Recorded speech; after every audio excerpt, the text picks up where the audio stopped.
Updated 31 minutes ago. We celebrated the 4th of July this year, and every year, because that's the day the Declaration of Independence was signed, 242 years ago.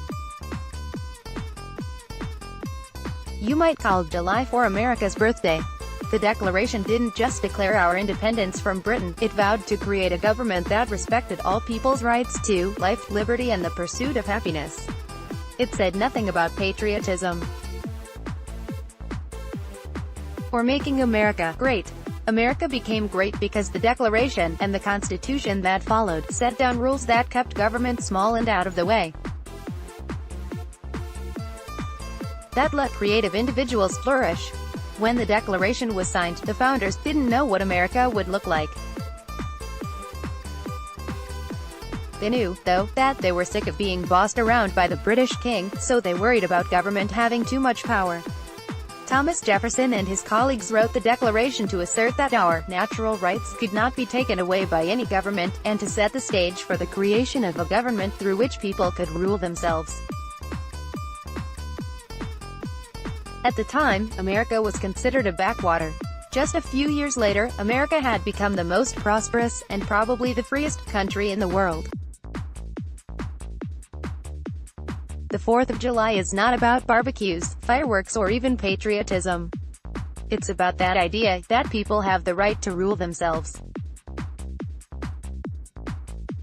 Ironically, government has grown so much since the founding that you might not even be able to buy fireworks where you live because government officials have declared them to be too dangerous. Yet the Declaration and Constitution weren't written to make government provide for public safety. The founders assumed that was something adults would do for themselves. The founding documents are about freedom, about limiting what government can do. Trust no man with too much government power, wrote Jefferson. Bind them with the chains of the Constitution. It's good that the Declaration and Constitution have those chains. No matter how insistent the state's busybodies get, they may not arbitrarily search our homes or jail us. We have a right to bear arms, to practice whatever religions we choose, to exercise free speech and more. Of course, the Constitution has more limits on government power than just the ones stated in the Bill of Rights. The Constitution divided government in ways meant to limit authoritarian politicians from any party. President Trump's own Supreme Court nominee rebuked the man who appointed him, ruling that a Trump-advocated law making it easier to deport some immigrants was too vague. The court stopped President Obama almost 100 times. It's a good thing we have both the Declaration and the Constitution, with their curbs on power grabs by presidents and legislators, curbs on judges, too.